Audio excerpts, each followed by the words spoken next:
विठ्ठल महाराज पुढं म्हणतील त्यांना तुकाराम महाराज साथ करतील.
संत चरण रज लागता सहज वासनेचे बीज जळोनी जाय.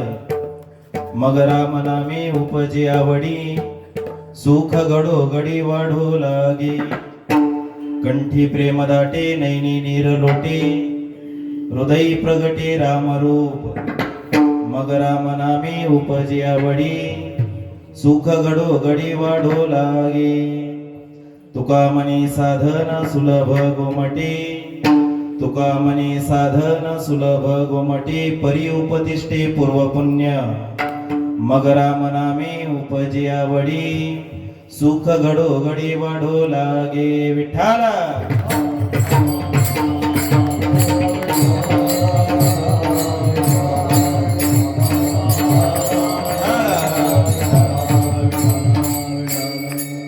पांडुरंगा करू प्रथम नमन दुसरे चरण संतांच्या त्यांच्या कृपादाने कथेचा विस्तारो. बाबाजी सद्गुरुदास तुका काय माझी वाणी मानेल संतासी रंजवू चित्तासी आपुलिया हे वाट गोमटी वैकुंठासी जाता रामकृष्ण कथा दिंडी ध्वजा मस्तक माझे पायावरी या वारकरी संतांच्या संत चरण रज लागता सहज वासनीचे बीज जुळून जाय मग राम नामी उपजे आवडी सुख घडो घडी वाढो लागे. प्रस्तुत प्राप्तवेळी प्राप्त प्रसंगी अखिल कोट ब्रह्मांड नायक भगवान श्री पंढरीश परमात्म्याच्या सेवेकरिता निवडलेला अभंग यज्ञावत भूतलावरती जन्माला आलेल्या जडजीवांचा उद्धार करण्याकरिता ज्यांनी पंचमवेद म्हणजेच गाथा ग्रंथाची निर्मिती केली अशा श्रीमंत श्री जगद्गुरु तुकोबाराय यांचा संतपर प्रकरणातील 4 चरणाचा अभंग सेवेकरिता निवडलेला आहे. विठ्ठला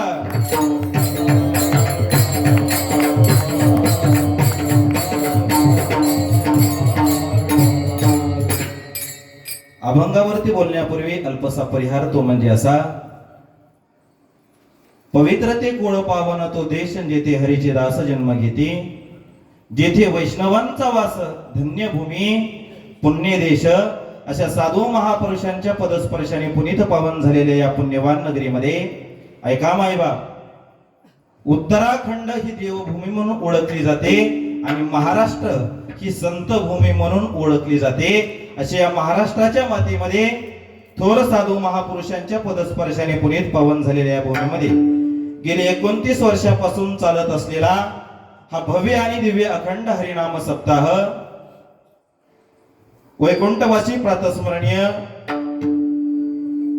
मारोतराव महाराज दस्तापूरकर आणि वैकुंठवासी हरिभक्तपरायण भिकाजी महाराज तिवर्गकर ब्रह्मनिष्ठ विजयानंद महाराज सुपेकर आणि आपल्याच परिसरातील एक मूर्ती श्री हरिभक्तपरायण ब्रह्मनिष्ठ नारायण महाराज महादापूरकर या थोर साधू महापुरुषांच्या पदस्पर्शाने पुनीत पावन झालेल्या या पुण्यवान नगरीमध्ये चालत असलेला हा भव्य आणि दिव्य देवदुर्लभ असा भक्ती महोत्सव आणि या देवदुर्लभ भक्ती महोत्सवातील आजची 5व्या दिवसाची कीर्तन रूपी सेवा तुम्ही म्हणाल आजची 6व्या दिवसाची कीर्तन रूपी सेवा तुम्ही म्हणाल पत्रिकेवर महाराज इकडेच आहेत. तसं पत्रिकेवर तो फोटो नाहीच म्हणा.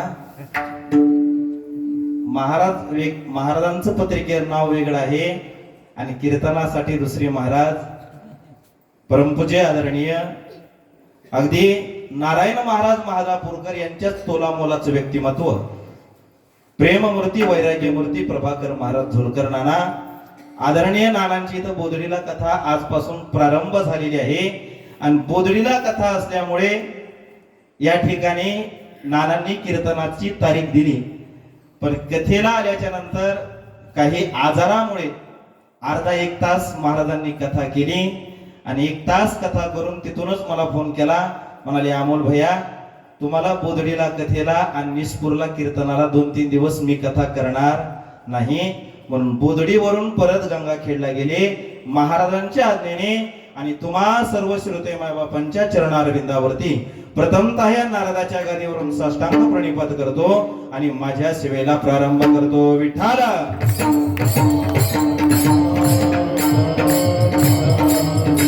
ऐका मायबाप सेवेकरिता निवडलेला अभंग हा जगद्गुरु तुकोबारायांचा आहे आणि या अभंगाच्या द्वारे जगद्गुरु तुकोबाराय या भौतिक जगामध्ये संत जीवनाचं वर्णन करतात. ऐका या भौतिक जीवनामध्ये संत जीवनाचा जर आपण विचार केला ना तर जगाच्या पाठीवर संतांसारखं वैभववान तुकाराम महाराज कोणी नाही. ऐश्वर्याच्या दृष्टीनं संतांचा विचार केला तर संतांसारखा ऐश्वर्य कुणाकडे नाही. सामर्थ्याच्या दृष्टीने विचार केला तर संतांसारखं सामर्थ्य कुणाकडेच नाही. वैराग्याच्या दृष्टीने संतांचा विचार केला तर दामोदर महाराज संतांसारखं वैराग्य कुणाकडेच नाही. संतांकडे ऐश्वर्य किती आहे हो. जाळोनी संसार बैसलो अंगणी जयाची द्वारी सोन्याचा पिंपळ अंगी ऐसे बळ रिडा बोले काळ गुलाम सलाम करेन तो कया घरी राबत असे. हे ऐश्वर्य साधू महापुरुषांचा आहे. विठ्ठला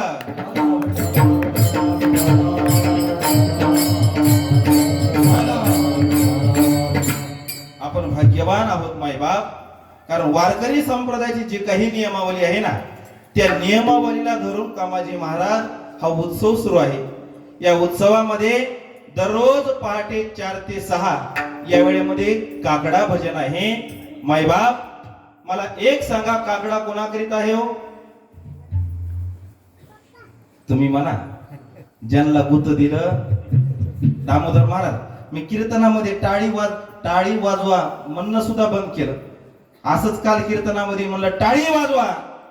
समोर बसलेला म्हणला महाराज पाकिट तुम्ही घेता, टाळी तुम्हीच वाजवा. विठाला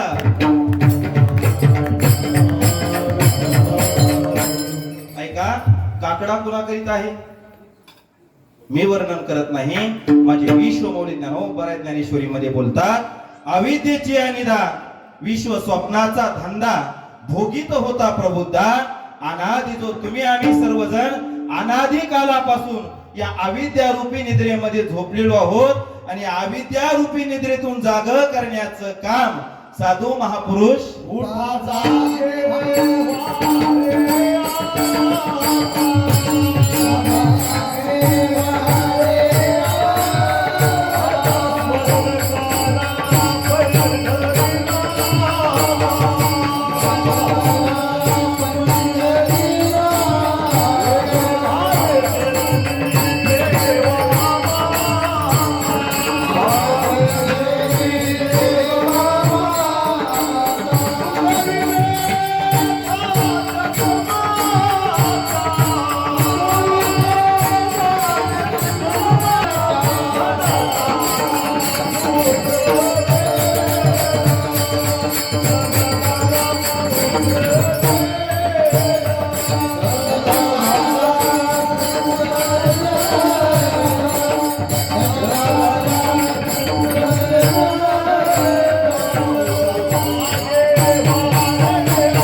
उठा जागे वारे. आता का शब्द वापरला हो? कारण आतापर्यंत जो आपला भूतकाळ आहे ना, तो झोपेतच गेला. म्हणून तुकोबरायांचं आणखी एक प्रमाण आहे, आता तरी पुढे हाची उपदेश नका करू नाश आयुष्याचा. एका मायबाप साधू महापुरुषांनी तुम्हाला आम्हालाच का उपदेश केला असेल? सकल साधू महापुरुषांचं वाङ्मय पहा. सकल साधू महापुरुषांनी तुम्हाला आम्हालाच उपदेश केला. याचं एक कारण आहे. कारण मनुष्य स्वतःला फार बुद्धिमान समजतो. तुकाराम महाराज मनुष्याला वाटतं माझ्यासारखं बुद्धिमान कोणीच नाही. पण जर या भौतिक जगाचा विचार केला ना, तर आपल्यापेक्षा सुद्धा असे काही प्राणी आहेत की ते आपल्यापेक्षा बुद्धिमान आहेत. समजा आपल्या या निस्पूर गावामध्ये चोरी झाली, हो नाही बरं का, पण समजा सपोज आपल्या निस्पूर गावामध्ये चोरी झाली. पोलिसाची गाडी येते, 2-4 दिवस शोध मोहीम करते चाटे महाराज, आणि 4 दिवस शोध मोहीम करून सुद्धा चोरीचा पत्ता लागत नाही. मग अशा वेळेला जिल्ह्याच्या ठिकाणावरून एक विशेष पथक बोलवलं जातं. त्या पथकाचं नाव आहे श्वान पथक. मायबाप 2-2 लाख रुपये पगार घेणारला जी चोरी सापडत नाही ना, ती चोरी एक श्वान पथक कुत्रा, माझे माऊली ज्ञानोबा आहे त्याला ग्रामशिव असं म्हणतात, त्या चोरीचा शोध एक कुत्रा नावाचा प्राणी लावून देतो. याचाच अर्थ आपल्यापेक्षा बुद्धी कोणाला जास्त आहे हो? कुत्र्याला. बरं त्या कुत्र्याला थोडस बाजूला ठेवा. आता ही गायक मंडळी तुम्ही परळी वैद्यनाथ वरून बोलवली आहे. आता यांनी चाल गायली, आमच्या महाराजांनी सुंदर समोर चाल गायली. आता ही चाल गाण्याकरिता बाबा तुम्हाला काहीतरी साधना करावी लागली. साधनेशिवाय हे तुम्हाला प्राप्त झालं नाही. पण ऐका मायबाप, जगाच्या पाठीवर अरविंद महाराज असा एक पक्षी आहे की त्या पक्षानं आतापर्यंत कोणत्याही गुरुकुलामध्ये जाऊन साधना केली नाही, पण त्या पक्षासारखा कंठ त्रैलोक्यामध्ये कोणाचाच नाही. त्या पक्षाचं नाव आहे साळुंकी मंजुळ बोलत शेवानेची कविता धनी वेगळाची. आपल्यापेक्षा त्या कोकिळीला बुद्धिमत्ता जास्त आहे. बरं, त्या कोकिळीला थोडस बाजूला ठेवा. जुन्या काळामध्ये राजे महाराजे ज्या वेळेला स्वारी करण्याकरिता जायचे आणि स्वारी करण्याकरिता गेल्याच्या नंतर एखादा तलाव पाहायचे आणि त्या तलावाच्या जवळ मुक्काम करायचे. तलावाच्या जवळ मुक्काम केल्याच्या नंतर त्या तलावातलं पाणी पिण्याच्या योग्यतेचं आहे का नाही मायबाप याची परीक्षा घेण्याकरिता राजाकडे महाद्वांना एक प्राणी असायचा. त्या प्राण्याचं नाव आहे गाढव. तो राजा त्या गाढवाला जलाशयाच्या जवळ नेऊन सोडायचा आणि जर त्या गाढवानं जलाशयातलं पाणी पिलं तर राजा समजायचा पाणी चांगलं आहे आणि जर गाढवानं जलाशयातलं पाणी नाही पिलं ना माईबाप तर राजा समजायचा पाणी पिण्याच्या योग्यतेचं नाही. 4 पायाच्या गाढवाला कळतं कोणतं पाणी प्यावं. विठ्ठल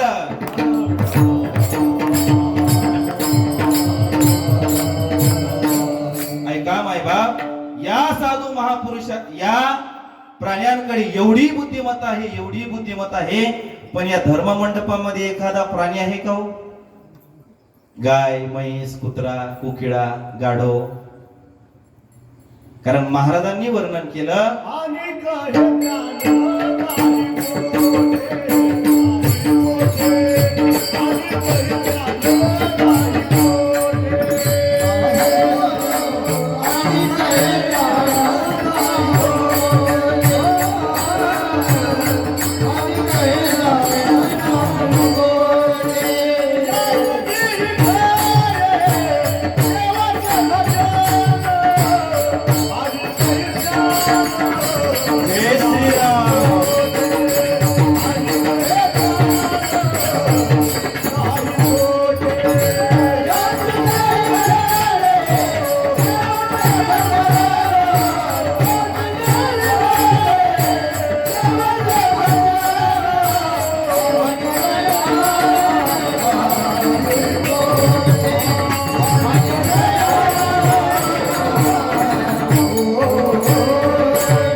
याची देही घडे देवाचे भजन आणि कही ज्ञान नरदेह निधान लागले हाती आणि उत्तम सार उत्तम गती. श्रीमद भागवत महापुराणाच्या 11 स्कंदामध्ये असं वर्णन आलेलं आहे.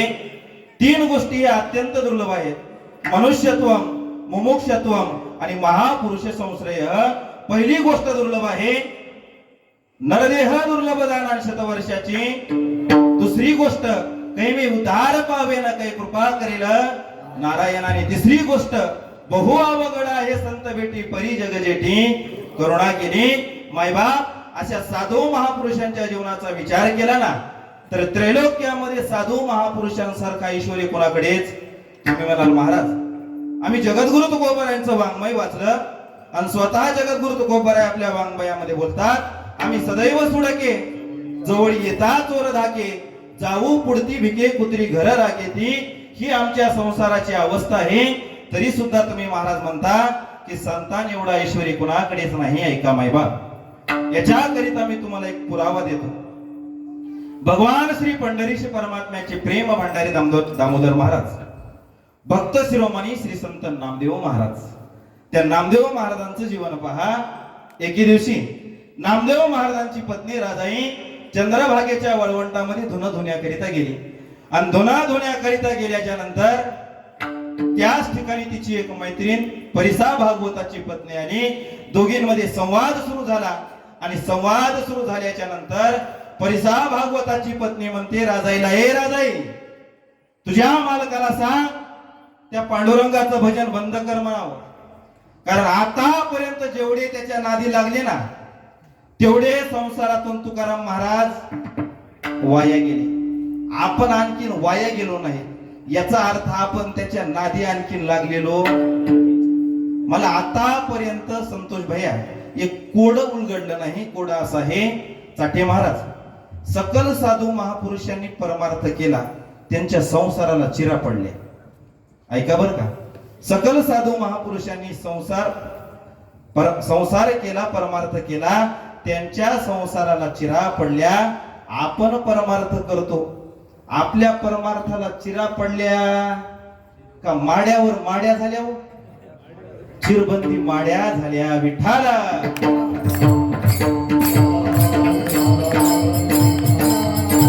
याचाच अर्थ आणखीन परमार्थ आपल्या अंतरंगामध्ये उतरला नाही. कारण भगवान परमात्म्याचा स्वभाव आहे देव भक्ता लागी करुणिधी संसार नांगी वारंवार करुणी ठेवी. ए राजाई, तुझ्या मालकाला सांग त्या पांडुरंगाचं भजन बंद कर म्हणावं. राजाईनं सांगितलं काहीही होईल पण माझ्या मालकाचं भजन बंद होत नाही. बघ माझे मालक देवीची उपासना करतात. माझ्या मालकाला देवीनं प्रसन्न होऊन एक परीस दिलेला आहे. एक काम कर, हा परीस घरीने तुझ्या घरामध्ये जेवढं काही लोखंड असेल ना त्या लोखंडाला या परीसाचा स्पर्श कर. राजाईनं तो परीस घेतला. घरी आली. घरामध्ये जेवढं लोखंड होतं लोखंडाचं सोनं झालं. आणि नामदेव महाराज अंगणामध्ये आल्याबरोबर नामदेव महाराजांनी विचार केला हे घर आपलंच आहे का? कोप मोडकी सुंब्याचा करदोडा रक्ताची लंगोटी.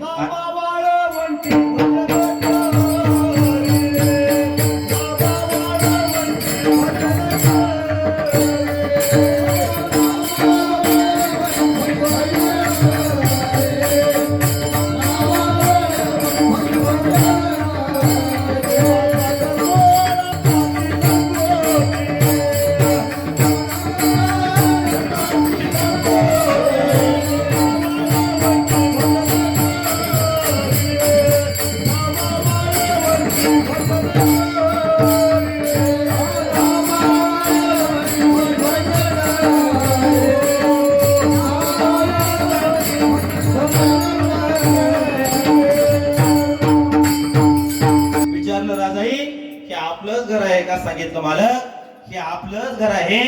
मग एवढा सोन्याचा सुगंध कुठून आला? घडलेला वृत्तांत सांगितला. आणि वृत्तांत सांगितल्याच्या नंतर नामदेव महाराज म्हणाले राजाई नेमका परीस असतो कसा हे मला पाहायचं आहे. राजाईनं नामदेव महाराजांच्या हातामध्ये परीस आणून ठेवला मायबाप. आणि तो परीस नामदेव महाराजांनी चंद्रभागेच्या वाळवंटामध्ये टाकून दिला. कालांतराने ही बातमी परिसा भागवताला कळाली. आणि परिसा भागवत एक चांडाळ चौकडी घेऊन, कारण अनादी कालापासून प्रत्येक गावामध्ये एक कुचरवटा असतो. आता इथलं सांगा ना बरं का, आमच्या परळीचं सांगायलो.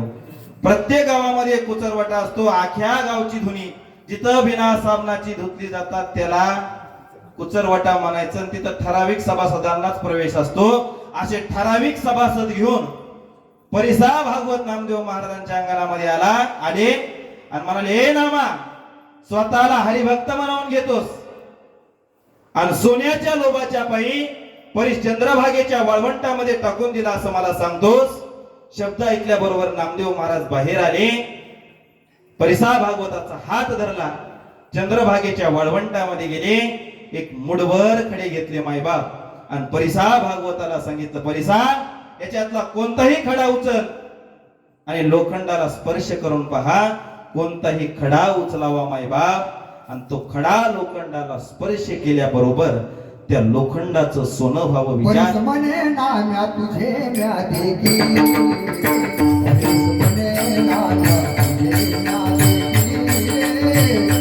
वरिष्ठ म्हणे नाम्या तुझे म्या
Thank you.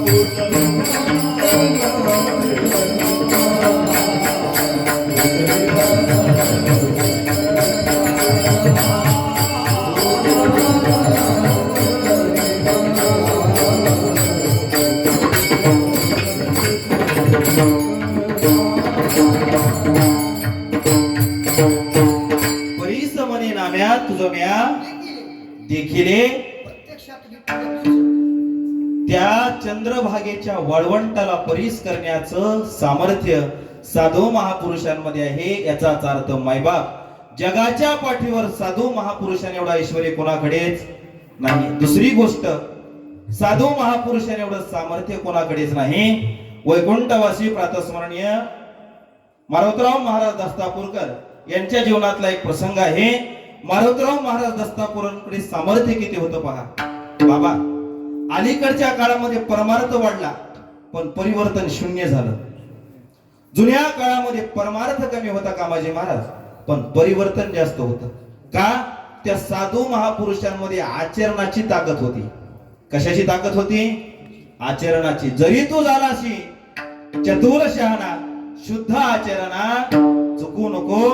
त्या मारुतराव महाराजांच्या जीवनातील प्रसंग आहे. मारुतराव महाराजांचं वागदरीला कीर्तन सुरू झालं आणि कीर्तन सुरू झाल्याच्या नंतर एकनाथराव सानप नावाचा एक त्या काळचा वागदरीचा मोठा सावकार, असं वर्णन आहे चाटे महाराज, त्याला 6.5 मीटर कपडा लागायचा. किती मीटर? आता हा जो सदरा आहे ना, हा 2.25 मीटर मध्ये होतो. किती मीटर मध्ये? आता 6.5 मीटर म्हणजे स्वतः माणूस केवढा असेल विचार करा. एवढा दष्टपुष्ट 200-400 एकर जमीन, गावामध्ये कुणाला रामराम सुद्धा घालायची कोणाची हिंमत. मारुतराव महाराजांचं मंदिरावरती कीर्तन सुरू झालं आणि अपेय प्राशन करून मंदिरावर प्रवेश केला. सर्वांना बाजूला सारत सारत समोर आला आणि समोर आल्याच्या नंतर आता गावातल्या मंडळींना वाटलं जातो आणि मारुतराव महाराजांना मारतो. जवळ गेला आणि म्हणाला, महाराज मला माळ घाला. काय करा? माळ घाला. मोठी माणसं हुशार असतात महाराज. मारुतराव महाराजांनी विचार केला, हे तर शुद्धीमध्ये सुद्धा नाही. काय करावं? सांगितलं, माळ घालतो, सुचिरभूत होऊ नये. मंदिराच्या समोरच आड आहे. कधी वाघदेरीला गेला तर पहा. आडाच्या समोर गेला, 2-4 बादल्या पाणी घेतलं, अंगावरती ओतलं आणि महाराजांच्या समोर आला आणि म्हणाला, महाराज आता माळ घाला. मारुतराव महाराजांनी आपल्या गळ्यातली माळ काढली आणि माळ काढून त्या एकनाथराव सानपाच्या गळ्यामध्ये टाकली. मला एक सांगा मायबाप, ही माळ कशी आहे हो? ऐका, ही माळ ओरिजिनलच आहे हो, पण घालणारे आमच्यासारखे डुप्लिकेट आहेत. कसे आहेत? डुप्लिकेट आहेत. मारुतराव महाराजांनी माळ घातली आणि माळ घातल्याबरोबर एकनाथराव सानप म्हणाले, महाराज माळ घालता पण माळ टिकली पाहिजे. काय झाली पाहिजे? माळ टिकली पाहिजे. आमच्या हाताने माळी घालतात महाराज. या वर्षी सप्त्यात घातली की पुढच्या वर्षी ते सप्त्याला सुद्धा दिसत नाही. महाराज माझी माळ टिकली पाहिजे. महाराजांनी सांगितलं, तुझी माळ टिकणार. सांगितलं, मला 3.5 मुहूर्तापैकी एका मुहूर्तावर मृत्यू आला पाहिजे. सांगितलं, 3.5 मुहूर्तापैकी एका मुहूर्तावरती मृत्यू येणार. महाराज त्या 3.5 मुहूर्तापैकी एका मुहूर्ताला सोमवार असला पाहिजे आणि सोमवारीच मला मरण आलं. मारुतराव महाराजांनी सांगितलं, तुझं सगळं खरं होईल, फक्त एक काम कर. 15 दिवसा एक एकादशी, आणि आज हरिदिनी एकादशी आहे. आमच्या इकडे एक मन आहे, म्हशीसारखं चर पण एकादश. सांगितलं, बाबा काहीच करू नको, 15 दिवसाला एकादश धर. मायबा मोतीराम महाराजाचे गुरु ठाकूरबुवा दैठणकर, जर 2 एकादशी आल्या तर दैठणकर मंडळी ठाकूरबुवाकडे जायची आणि ठाकूरबुवाला म्हणायची, बाबा आजची एकादश धरायची का उद्याची एकादश धरायची? ठाकूरबुवा म्हणायचे, एक काम करा, ते घोडा आहे ना, त्या घोड्याला जाऊन हरभरे खाऊ घाला. जर घोड्यानं हरभरे खाल्ले तर समजायचं उद्या एकादश आहे, आणि जर घोड्यानं हरभरे नाही खाल्ले तर समजायचं आज एकादश आहे. मायबाप 4 पायाच्या घोड्याला कळतं एकादश धरावं, पण आपलं दुर्भाग्य आहे. याच्याही पुढे जाऊन सांगतो, आम्ही ज्या जोग महाराजांच्या वारकरी शिक्षण संस्थेमध्ये जाटे महाराज शिकलो, त्या जोग महाराजांच्या संस्थेमध्ये एक कुत्रा आहे. 4 वर्षाचं शिक्षण आहे. 1st year, 2nd year, 3rd year आणि फायनल इयर. प्रत्येक महिन्याला 1 वर्षाच्या मुलांना आळंदी ते देहू पायी जावं लागतं, आणि पायी जात असताना आमच्या बरोबर त्या संस्थेमधलं एक कुत्रं असतं. एकादशीच्या दिवशी त्या कुत्र्याला काहीही खायला टाका, कशाला स्पर्श करणार नाही. फक्त दूध प्राशन घेणार, दूध प्राशन करणार. त्या कुत्र्याचा अधिकार एवढा आहे. माऊली ज्ञानोबारायांचं दर्शन विना मंडपामध्ये कीर्तन झाल्याबरोबर कीर्तन सुरू असताना ते कुत्र येऊन नारदाच्या गादीवरती बसत. कोण? कुत्र.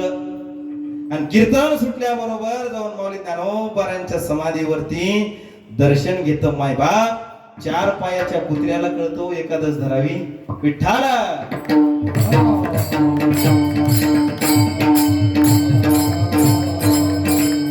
सांगितलं तुला 3.5 मुहूर्तापैकी एकाच मुहूर्तावरती मृत्यू येणार आणि त्या दिवशी सोमवारच असणार. फक्त एक काम कर, एकादशी धर आणि दररोज नित्य नियमाने रामायणाच्या किंवा ज्ञानेश्वरीच्या 5 ओव्या नामामने ग्रंथ श्रेष्ठ ज्ञानदेवीने एकतरी ओवी अनुभवावी, वाचावी म्हटले नाहीत बर का. ती ओवी जीवनामध्ये उतरली पाहिजे. आपण कीर्तन ऐकतो, नळी फुंकिली सोनारे आणि इकडून तिकडे गेले वारे. सांगितलं एवढं कर. आयुष्यभर त्यानं एकादशी चुकवली नाही आणि गुढी पाडव्याच्या दिवशी सोमवाराला ज्ञानेश्वरी समोर घेतली. ज्ञानेश्वरीचं पारायण करत माऊली माऊली माऊली म्हणत म्हणत मायबाप आपलं मस्तक त्या ज्ञानेश्वरीवरती टेकवलं. सामर्थ्य कशाचं आहे हो? संतांचं सामर्थ्य आहे. याच्याही पुढे जाऊन सांगतो संतांचं सामर्थ्य किती आहे. ऐका, विषयाचा त्याग करणारे सत्पुरुष तुम्हाला पावला पावलावरती भेटतील.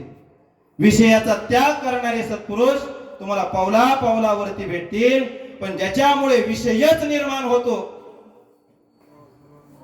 त्या विषयाचा त्याग करणारा एकच महात्मा होऊन गेला आणि त्या महात्म्याचं नाव आहे ऐश्वर्य संपन्न संत श्री भगवान बाबा. त्या बाबांच्या जीवनातील एक प्रसंग आहे.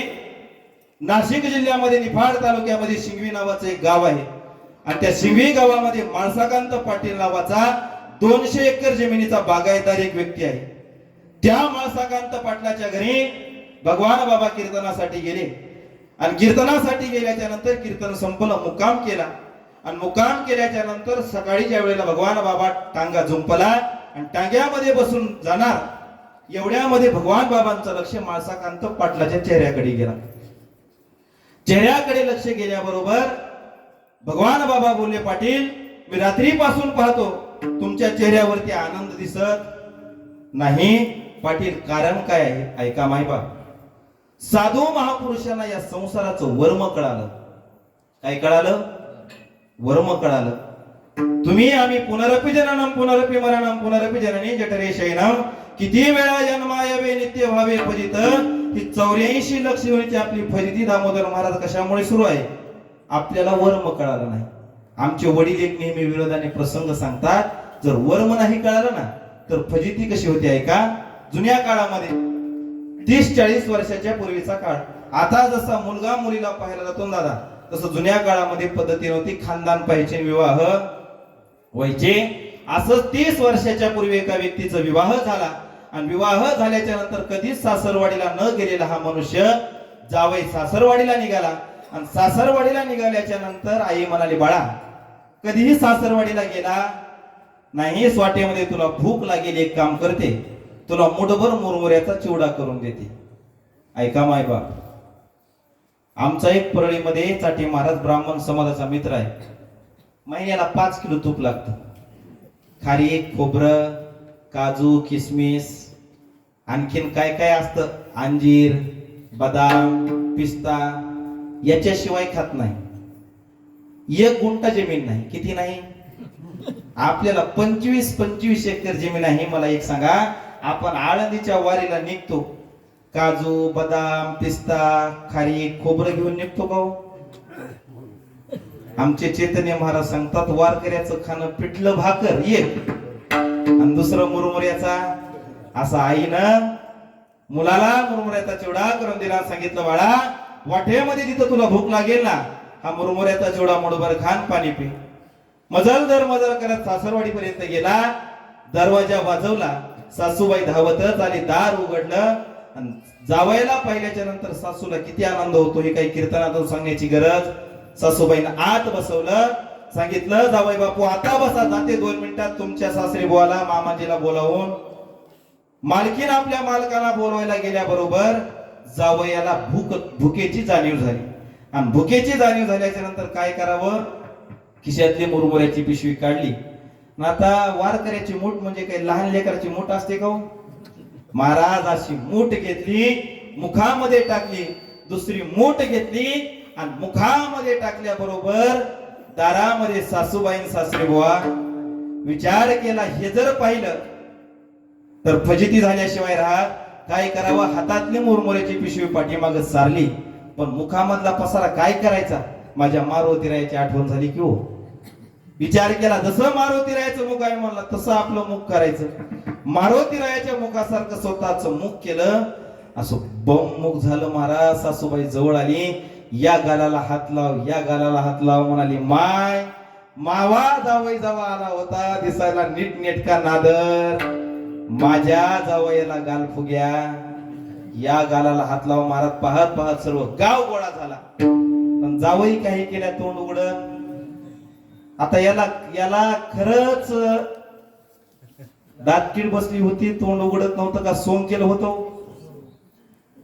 महाराज गाव बेजार झाला. तेवढ्यामध्ये जिल्हा परिषदला याचा मेहना चौथीला होता. आपला विषय आहे वर्म. चौथीला मेहना होता. धावत आला, अंगणामध्ये गर्दी पाहिली. विचारलं गर्दी कशाची आहे. काही नाही बाबा, तुझ्या भाऊजीला गाल फुग्या आल्या, काही केलं तोंडच उघडत नाही. त्यांना सांगितलं सर्वजण बाजूला सारखा. आजच गुरुजीनं वर्गामध्ये शिकवलंय, नाक दाबलं की तोंड. मायबाप याला म्हणायचं वर्म. तसं साधू महापुरुषांना संसारातलं वर्म कळालं. माळसाकांत पाटलाच्या चेहऱ्याकडे पाहिल्याबरोबर बाबा म्हणाले, पाटील मी रात्रीपासून पाहतो तुमच्या चेहऱ्यावरती समाधान दिसत. पाटील कारण काय आहे. पाटलांनी सांगितलं, बाबा 200 एकर बागायती जमीन आहे. 10 वर्ष 15 वर्षाच्या सयासानं देवाने एकच मुलगा दिला बाबा, पण 10 वर्ष झालं मुलगा बोलतच नाही. काय होत नाही, मुलगा बोलतच नाही. मुलाला समोर आणलं आणि बाबांच्या समोर उभा केलं. उभा केल्याबरोबर बाबांनी त्याच्याकडे नकशिकांत पाहिलं आणि नकशिकांत पाहिल्याबरोबर बाबा म्हणाले, पाटील असं होऊच शकत नाही. कारण याच्या कर्मरेखा सांगतात की हा मुलगा सटवीची राती. कारण सटवीला ब्रह्मदेवाचा शाप आहे. जन्माला आल्याबरोबर ती 5व्या दिवशी सटवी येते. आणि जे काही आपल्या जीवनाचा आयुष्याचा लेखाजोख आहे ना, हे आपल्या मस्तकावरती येते. या बाळाच्या मुलाच्या मस्तकावरच्या रेषा सांगतात हा मुलगा बोलका आहे, पण का बोलत नाही. भगवान बाबांनी त्याला समोर उभा केलं आणि विचारलं, बाळा 10 वर्ष झाली तू का बोलत नाहीस. संतांचं सामर्थ्य किती आहे पहा. 10 वर्ष न बोललेलं मूल बोलायला लागलं. 2च शब्द बोललं, बाबा आतापर्यंत बोलण्याच्या योग्यतेचा मनुष्यच सापडला नाही. विठ्ठल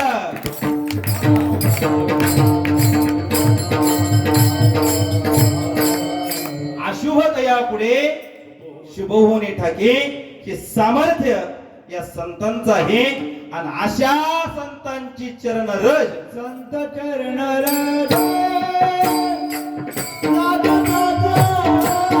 जय हो.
जोरात टाळ्या वाजवा.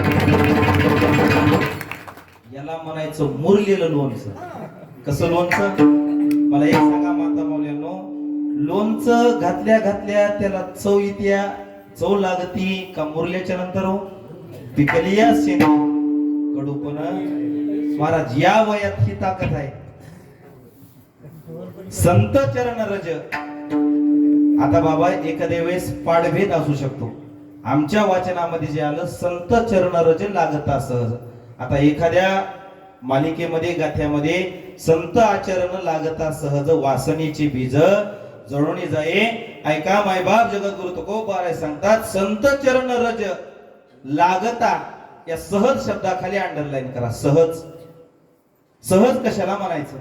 सहज बोलणे हितोपदेशन करोनी सायास शिकविती. संतांचं सहज बोलणं मानवी जीवनामध्ये किती परिवर्तन करू शकतं. तुकाराम महाराज नागठाण्याला ठाकूरबुवांचं कीर्तन सुरू झालं आणि मोतीराम महाराज दुकान बंद करून कीर्तनाला गेले. कीर्तनाला गेल्याच्या नंतर कीर्तन सुटलं आणि कीर्तन सुटल्याबरोबर त्या टायमाला मोतीराम महाराज नव्हते, व्यापार करायचे. मोतीराम महाराज दर्शनाकरिता गेले आणि ठाकूरबुवाच्या चरणावरती मस्तक ठेवल्याबरोबर ठाकूरबुवा म्हणाले सहज बर का मोतीराम, आयुष्यभर जन्मोजन्मी संसारच केला, आता या जन्मामध्ये संसार न करता परमार्थ. तेवढा शब्द अंतःकरणाला लागला महाराज. दुसऱ्या दिवशी आले, दुकानाला कुलूप लावलं आणि दुकानाला कुलूप लावून एक मोतीराम नावाचा व्यक्ती, आज जवळजवळ मोतीराम महाराजांची 60 गावामध्ये समाधी आहे. किती गावामध्ये? ऐका, वारकरी संप्रदायामध्ये चाटे महाराज भोगी लोकांची पूजा नाही. मला एक सांगा, 50-50 हजार रुपये, लाख रुपये घेणारे किती महाराज येऊन गेले हो? उदंड पाहिले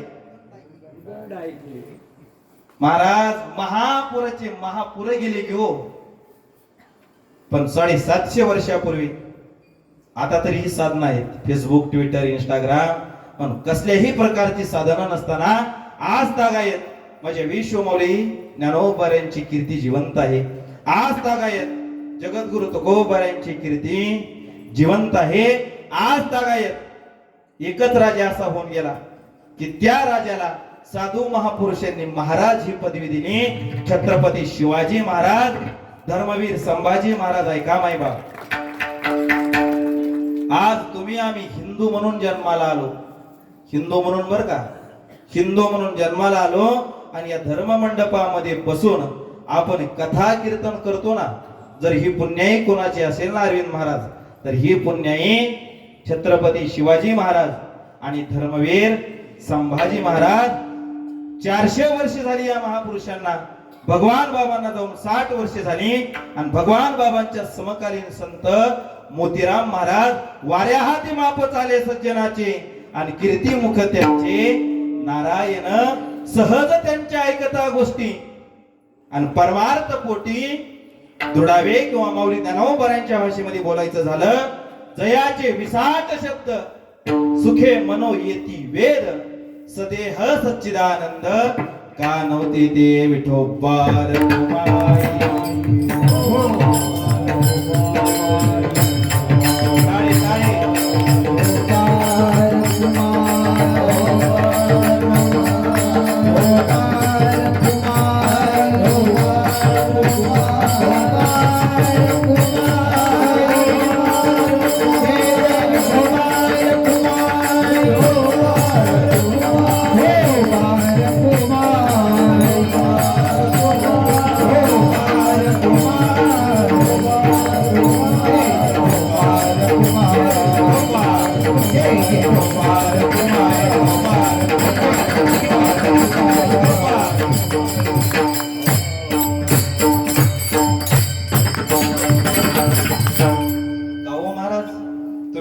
संत चरण रज लागल्याच्या नंतर मानवी जीवनामध्ये परिवर्तन होतं.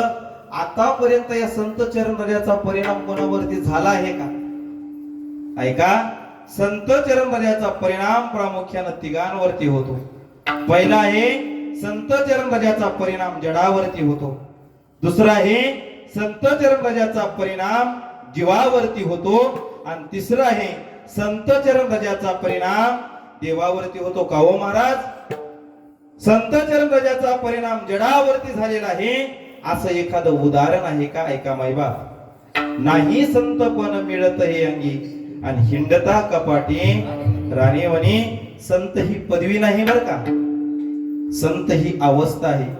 आणि परमार्थ हा व्यवस्थेचा भाग नाही, परमार्थ हा अवस्थेचा भाग आहे. मला एक सांगा, परमार्थ शरीरासाठी का परमार्थ मनासाठी हो? इथं जरी आमच्या माता माऊल्या बसलेल्या असल्या ना, शरीरानं मन घरच्या कुलपाला झटके द्यायला असतो. खरंच कुलूप लावला आहे का?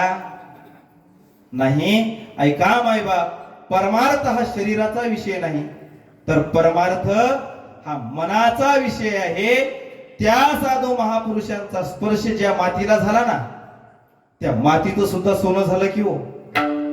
ज्या तुकोबारांचा आपण सेवेकरिता निवडलेला आहे, त्याच तुकोबारांचं जीवन पहा.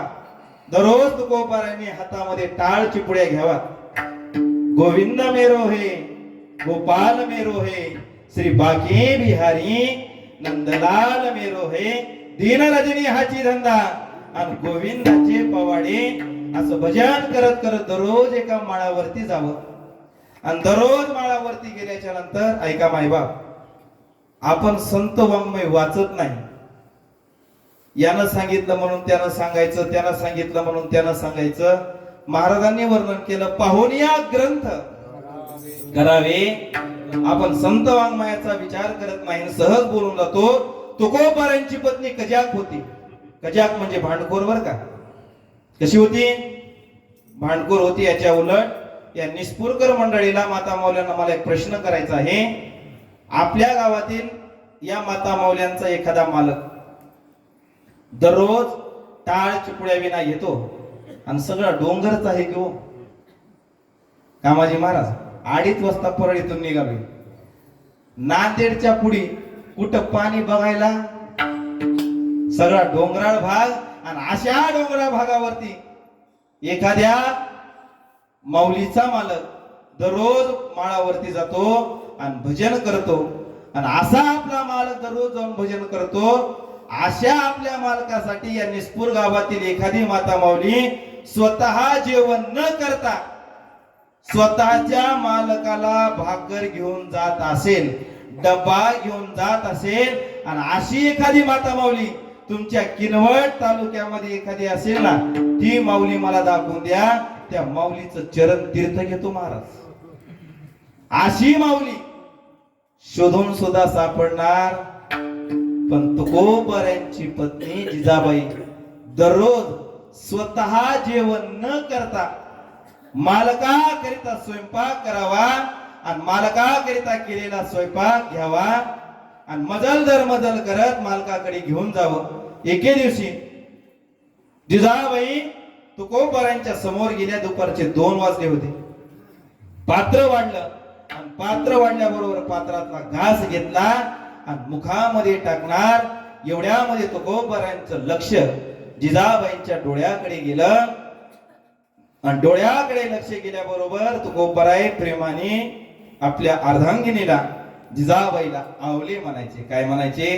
आवले, आज तुझ्या डोळ्यामध्ये पाणी, कारण काय आहे आवले? माझ्याकरिता इथपर्यंत भाकरी आणण्याकरिता तुझी पायपीट होते, म्हणून आवले तुझ्या डोळ्यामध्ये पाणी आहे का ग? असं म्हटल्याबरोबर अंतःकरण भरून आलं महाराज जिजाबाईचं. आणि जिजाबाईच्या डोळ्यामध्ये अश्रू आल्या. आणि जिजाबाई म्हणतात, मालक तुमच्या करिता इथपर्यंत भाकरी घेऊन आले, माझ्या पायाची पायपीट झाली, म्हणून मालक माझ्या डोळ्यामध्ये अश्रू नाहीत. मग आवले तुझ्या डोळ्यामध्ये पाणी का आहे? त्यावेळेला जिजाबाई म्हणतात, मालक मी तुम्हाला मुळीच म्हणणार नाही. काय गौडणी आले चाटे महाराज, मुळीच नव्हतं रे का ना? पाण्याला जाते ना पाणी. आता पाणीच किती दिवस भरते की महाराज? आता गाथ्यातलं गेलं आणि सगळं माथ्यातलं आलं. तशा जिजाबाई म्हणतात, मालक माझं मुळीच म्हणणं नाही की तुम्ही भजनाला जाऊ नका. मालक तुम्ही दररोज भजनाला जा, पण एक काम करा, मालक जात असताना फक्त या आवलेला सांगून जात जा की आवले, आज मी अमक्या अमक्या डोंगरावरती भजन करायला जात आहे. सकाळी 8 वाजता तुमच्या करता भाकरी घेऊन निघाली मालक, दुपारचे 2 वाजले. माझ्यामुळे माझ्या मालकाला दुपारच्या 2 पर्यंत उपवासी राहावं लागलं. म्हणून मालक माझ्या डोळ्यामध्ये पाणी. हिला म्हणायचं तुका म्हणे पतिव्रता, तिची देवावरी सत्ता. तुकोबाराय म्हणाले, आवली चिंता करू नको, तुझी एवढीच आट आहे ना, उद्यापासून इंद्रायणीच्या डोहाच्या जवळ यायचं. एक रस्ता घोरड्यावरती जातो, एक रस्ता भामचंद्रावरती जातो, एक रस्ता भंडाऱ्यावरती जातो. प्रत्येक रस्त्याची माती उचलायची आणि कानाला लावून पाहिजे. ज्या रस्त्याची माती श्री विठ्ठल जय विठ्ठल, श्री विठ्ठल जय विठ्ठल असा ध्वनी ज्या मातीतून आवली ऐकू येईल ना, असं समजायचं मी त्या दिशेनं गेलेलो. मायबाप, ज्या मातीला साधू महापुरुषांच्या चरणाचा स्पर्श झाला ती माती विठ्ठल विठ्ठल म्हणते. आणि आपलं दुर्भाग्य पहा, कीर्तनामध्ये बसून सुद्धा विठ्ठल विठ्ठल येत नाही. विठ्ठल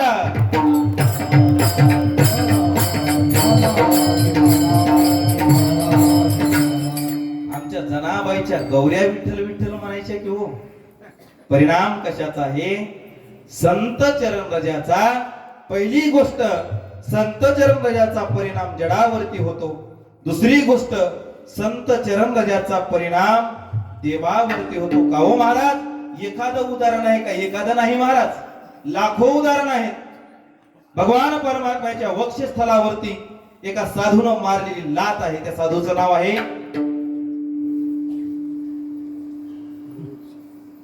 छातीवरती भगवान परमात्म्यानं साधूचं भूषण म्हणून मिरवलं. त्या साधूचं नाव आहे भृगु ऋषी. भृगु ऋषीनं लात मारली, पण ती लात सुद्धा संतांचा प्रसाद म्हणून स्वीकारली. एवढंच नाही, ज्या वेळेला रुक्मी सत्यभामा माता आणि सत्यभामा मातेने एके दिवशी नारदजीला विचारलं, का हो नारदजी, माझी अशी इच्छा आहे की जन्मोजन्मी मला कृष्ण परमात्माच पती म्हणून. आता विचार करा, सत्यभामेच्या अंतःकरणाला हे वाटणं कामाजी महाराज साहजिक आहे को. आता आमच्या माता मौल्यांचे मालक 4 दिवस जरी घरी येणारे नसले ना, कीर्तन भजन म्हणाले बरं का, 4 दिवस जरी घरी येणारे नसले तरी आमच्या माता मौल्या दरवर्षी वडाला अशा प्रदक्षिणा मारतात. वडा का हो? जन्मोजन्मी मला हाच पती.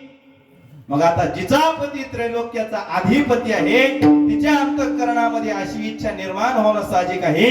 ती सत्यभामा म्हणाली, नारदजी, जन्मोजन्मी मला कृष्णासारखा पती भेटावा, काय करावं? सांगितलं, सोप आहे. या जन्मात दान करा. पुढच्या जन्मात तुकाराम महाराज जी गोष्ट पाहिजे ना, ती या जन्मात दान करावी लागते. आता जर आमच्या माता माऊल्यांना वाटत असेल की 1.5 लाख रुपये तोळा झाले, किती रुपये? 1.5 लाख, आणि पुढच्या जन्मामध्ये आम्हाला भरगच्च सोनं घालायला मिळावं, तर एक काम करा माता मौल्यानो, आता कीर्तन सुटलं की दर्शनाला आलात ना, रिकाम्या हातानं कुणीच पाया पडू. तुम्ही जर आता तोळा सोनं दान केलं ना, पुढच्या अवतारामध्ये जन्मामध्ये तुम्हाला किलो सोनं भेटल्याशिवाय राहणार. म्हणजे विनोदाचा भाग सोडून द्या. जी गोष्ट तुम्हाला पुढच्या जन्मामध्ये पाहिजे ती या जन्मामध्ये दान करावी लागते. काय करावं? मालक दान देऊन टाक. सत्यभामेनं महाराज, ब्रह्मार्पणम ब्रह्मवीर ब्रह्माग्नो ब्रह्मणाहुतम ब्रह्मैवतेन गंतव्यम ब्रह्मकर्म समाधीना. पाणी घेतलं आणि मालक दान दिले. आता मालक दान दिल्याबरोबर महाराज नारद तिथं तोरा वारला ना, असं लवून चुकून जात होते. कारण वारकरी संप्रदायाची पहिली पायरी आहे भक्ती.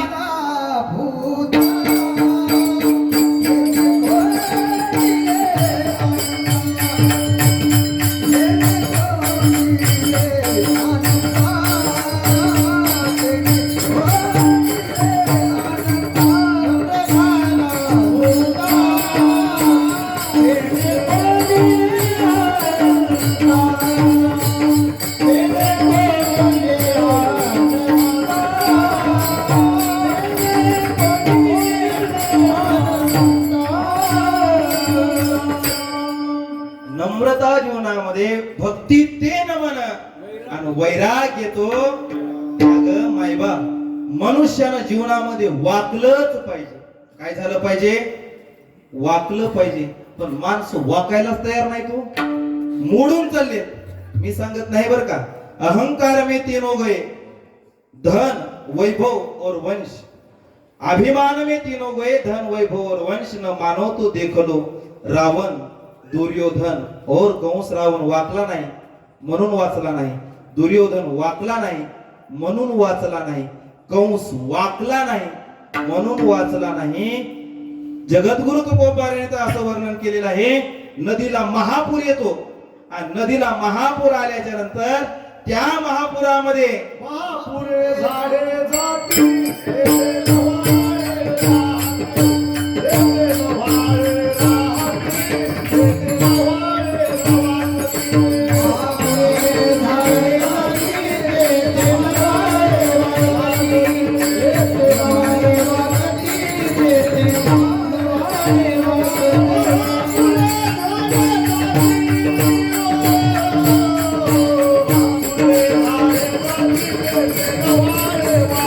तेथे लवाळे राहते.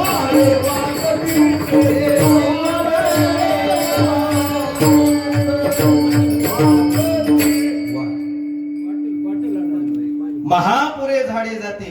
ऐका मायबा, कीर्तनामध्ये भजन हे मिठासारखं आहे. कशासारखं आहे का माझे महाराज? स्वयंपाकात जर मीठ कमी पडलं ना, स्वयंपाक बेचव लागतो. आणि मीठ जास्त जरी झालं तरी खाण्याच्या योग्यतेचं राहत. मिठाचं प्रमाण माता मानवानं कसं असलं पाहिजे? प्रमाणात असलं पाहिजे. तसं कीर्तनामध्ये प्रमाण सुद्धा प्रमाणात आणि असे फिटिंग मध्ये असले पाहिजेत. महापुरे झाडे जातील, तेथे लवाळे राहतील. नदीला महापूर येतो महाराज, दामोदर महाराज. मोठ मोठी झाड मोडून जातात, पण लवाळ एवढसच असतो. पाणी आल्याबरोबर वाकत आणि पाणी गेल्याबरोबर ताट मानेनं उभा राहत. म्हणून परमार्थामध्ये वाकलं पाहिजे. नारदजी वाकत होते, पण कुठपर्यंत? जोपर्यंत नारदाचे स्वामी कृष्ण परमात्मा होते तिथपर्यंत. पण आता मालकालाच कसं घेतलेलं आहे? दान घेतलेलं आहे. कृष्ण परमात्म्याला असं पाठीमागे नारदजी समोर आणि कृष्ण परमात्मा पाठीमाग. आता द्वारकेमध्ये फिरू लागले.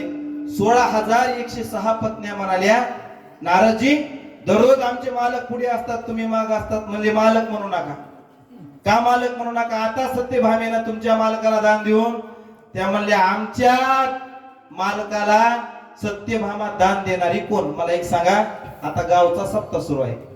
आता मानसी 500 रुपये पट्टी असली. आता आमच्या इकडे सांगायला मानसी 500 रुपये पट्टी. आता घरात 10 माणसं आहेत. किती पट्टी झाली? 5,000. घरातले 10ला 10 माणसं आणून देतात का? घरातला एकच माणूस आणतो पट्टी जमा करतो. तसं नारदजी म्हणाले, तुमच्या सर्वांच्या वतीनं सत्यभामेनं मला दान. महाराज काय करावं? आमचे मालक परत घेण्याकरिता नारदानं सांगितलं, तुमचे मालक परत भेटते. एक काम करा, तुमच्या मालकाच्या वजनाचं सोनं मला दान. एका पारड्यामध्ये मालकाला बसवा आणि एका पारड्यामध्ये सोनं. महाराज कृष्ण परमात्म्याला एका पारड्यामध्ये बसवलं आणि एका पारड्यामध्ये सोनं टाकायला सुरुवात केली. आता द्वारका नगरी सोन्याची होती.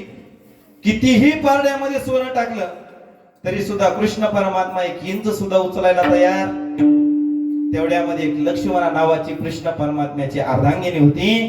ती धावतच कशाकरिता सांगायलो, संत चरणराजाचा परिणाम देवावरती कसा होतो. ती लक्ष्मणा नावाची कन्या धावतच कोणाकडे आली हो? 16,106 होत्या, पण एकच नव्हती. तिचं नाव होतं रुक्मिणी. ती लक्ष्मणा म्हणते, रुक्मिणी आई साहेब, तुम्ही स्वस्त कशा?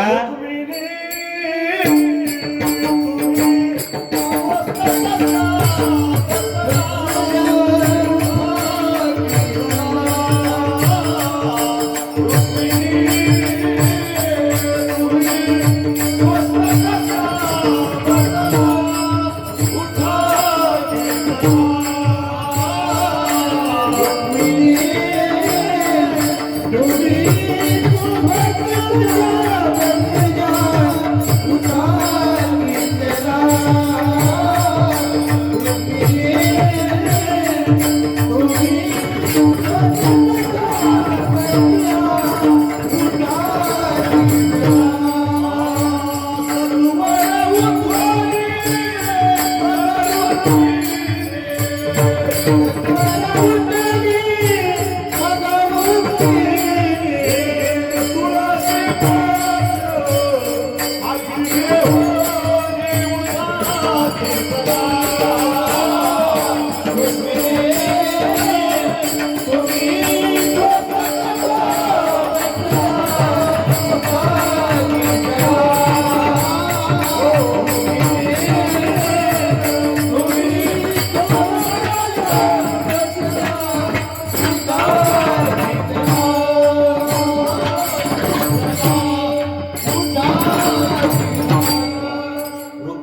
ती लक्ष्मणा म्हणते तुम्ही स्वस्त कशा बसल्या उठा की मला रुक्मिणी आई साहेब उठल्या आणि फक्त एक तुळशीचं पान घेतलं म्हणून भगवान परमात्म्याला अति प्रिय आवडे तुळशी बुक्कान तैशी प्रीती करा भोळ्या भाविका ऐका मायबाप.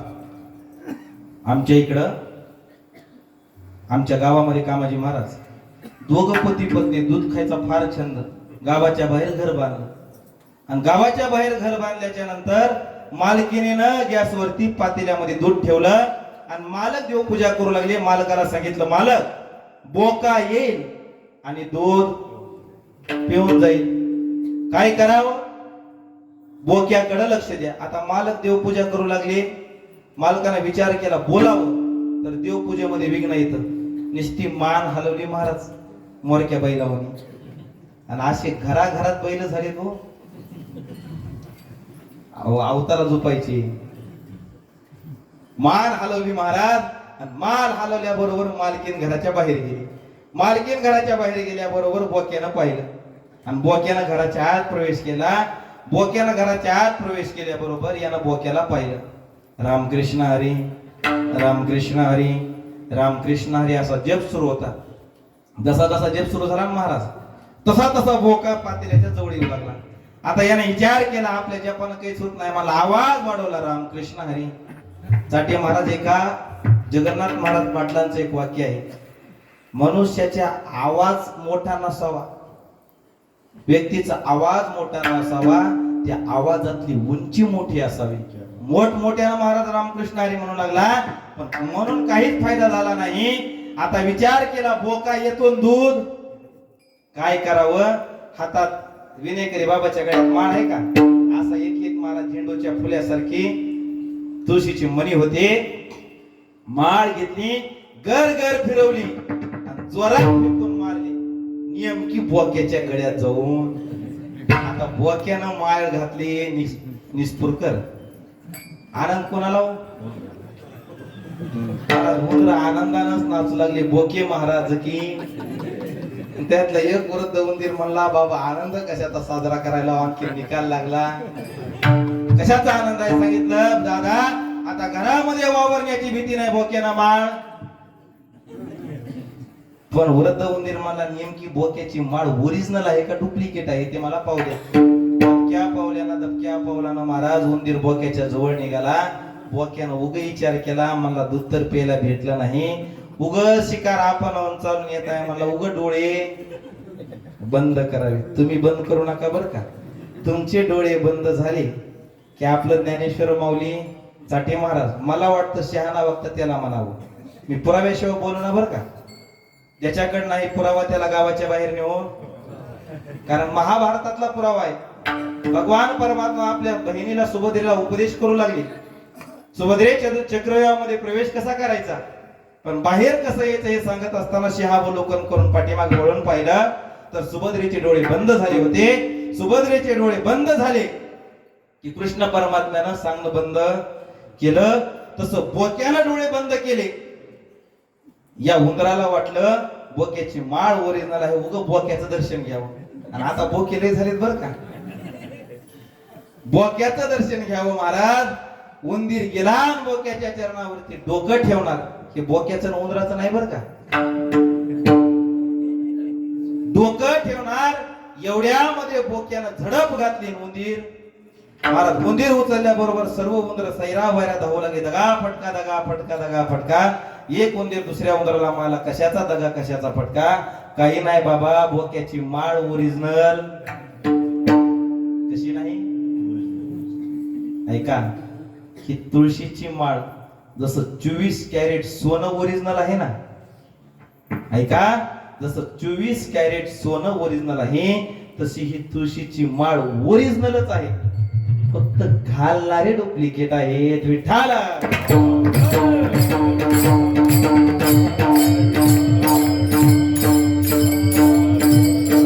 आपला विषय बाजूला गेला होता. अति प्रिय आवडे तुळशी बुक्कान तैशी प्रीती करी घोड्या भाविका नामापद पंकज पादुका श्री मस्तकी वंदित असे. आणि ज्या वेळेला तुळशी पत्र टाकलं भगवान परमात्मा बरोबरीचे झाले आणि त्या भगवान परमात्म्यानं नारदजींच्या चरण पादुका घेतल्या आणि आपल्या मस्तकावरती धारण केल्या. याला म्हणायचं संत चरण रजाचा परिणाम देवावरती होतो. आणि तिसरा आहे संत चरण रजाचा परिणाम कोणावरती होतो? जीवावरती. तो जीवावरती कसा होतो? संत चरण रज लागता सहजन वासनेचे बीज जळून जाई. एक शेवटचा प्रसंग पाहूया आणि शिवेला याच ठिकाणी पूर्णविराम देऊया. विठ्ठला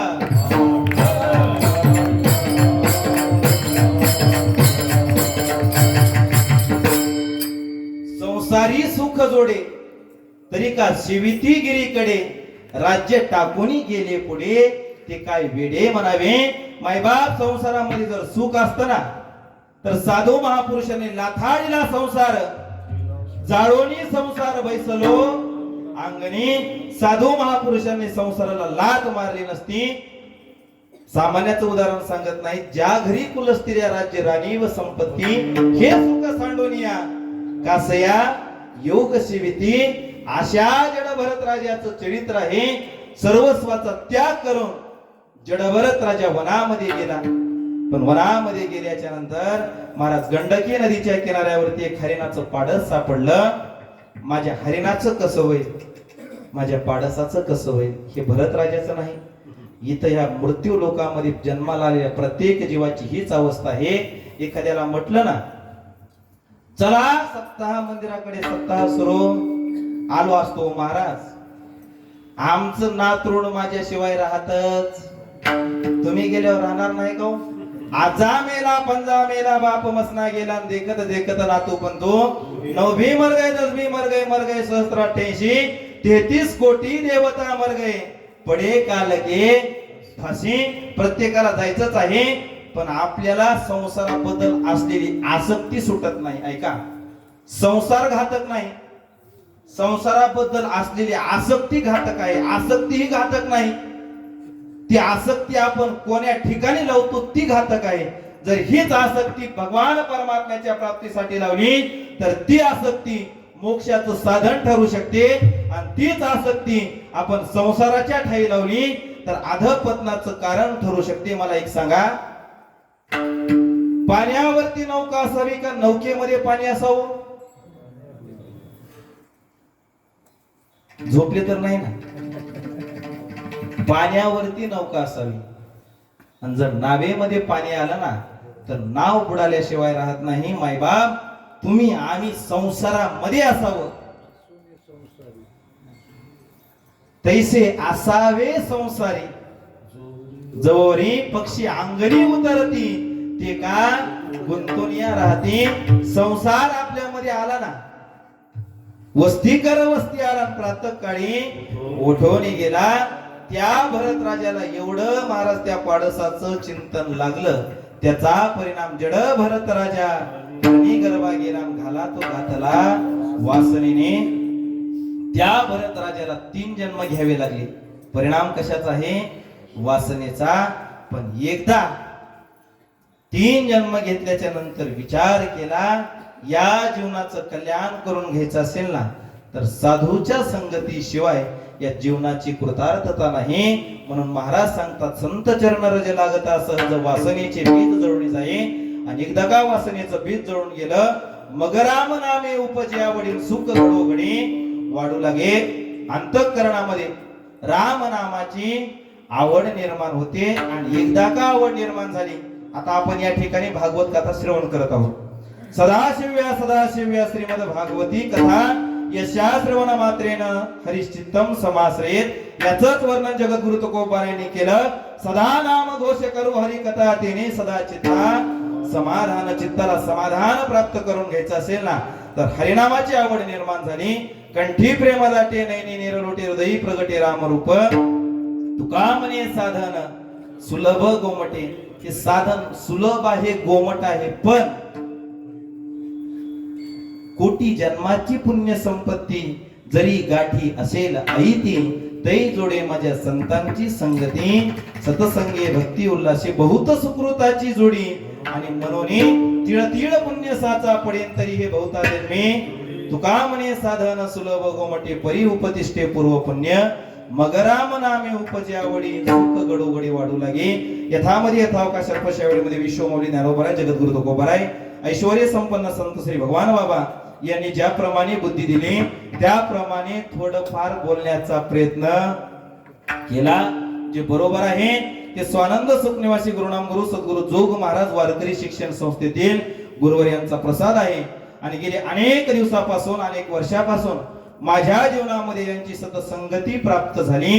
कारण बिनु सतसंग विवेक न होईन राम कृपा बिन संतांचे संगतीन मनोमार्ग गती आकडावा श्रीपती निपंदे असे परमपूज्य आदरणीय वैराग्य मूर्ती प्रभाकर महाराज झोलकर नाना यांचा हा कृपा प्रसाद आहे. जे बरोबर आहे ते त्यांचं आहे आणि जे चुकीचं आहे ते माझ्या बुद्धीचे दोष आहेत. समस्त ग्रामस्थ मंडळ निस्पुरकर तालुका किनवट जिल्हा नांदेड.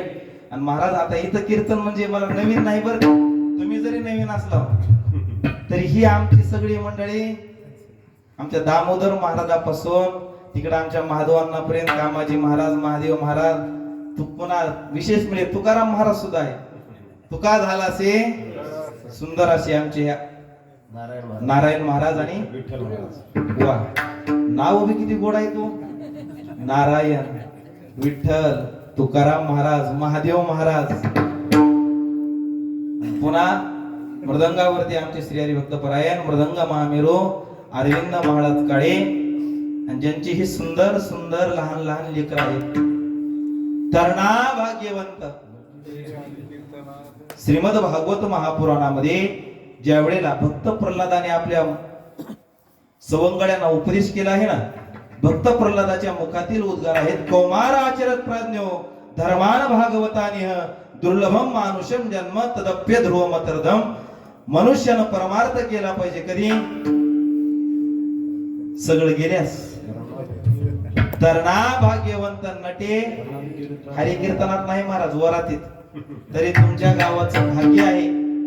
एवढी तरुण मंडळी कीर्तनात येऊन बसली असता कामाजी महाराज तरुणाई इकडे नाही हो.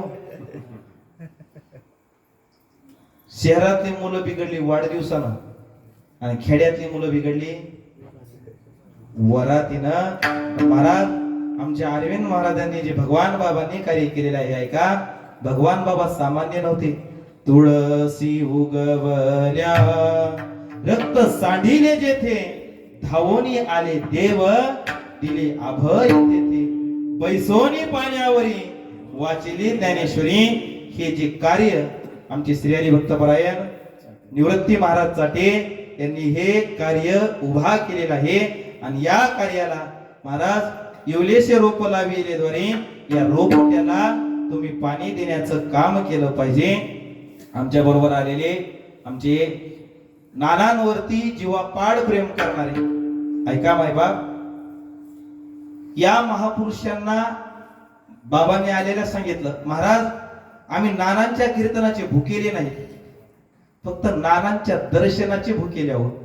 दर्शनी प्रशस्ती पुण्यपुरुषा अशा साधू महापुरुषांचं दर्शन जरी झालं ना तर 1 वर्षभर परमार्थ करण्याची संसार करण्याची ऊर्जा अशा साधू महापुरुषांच्या माध्यमातून प्राप्त होत असते. आणि असे नानांवरती जीवापाड प्रेम करणारे आमचे संतोष भैया बोदडीकर आता आमचे सुंदर असे चोपदार महाराज डोईफोडे महाराज का नानांच्या आश्रमावरती 8 दिवस सप्ताहाला होते.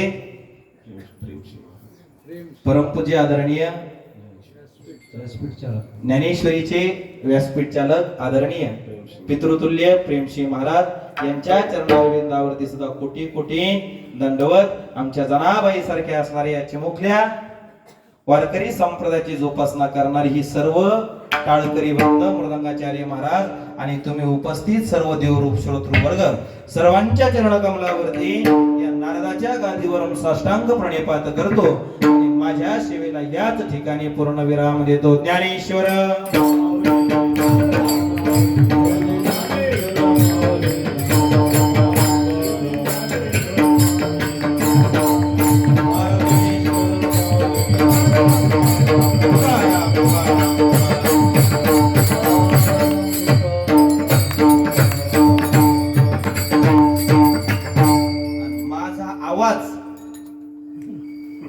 तुमच्यापर्यंत पोहोचण्याचं काम कोणाचं केलं? आवाज कोणाचा? अमोल महाराजाचा नाही बरं का, कृष्णा भैया यांची गोड साऊंड सिस्टीम आहे. त्यांच्यासाठी एकदा जोरात सांगा चाल. तुका म्हणे साधन सुलभ गोवा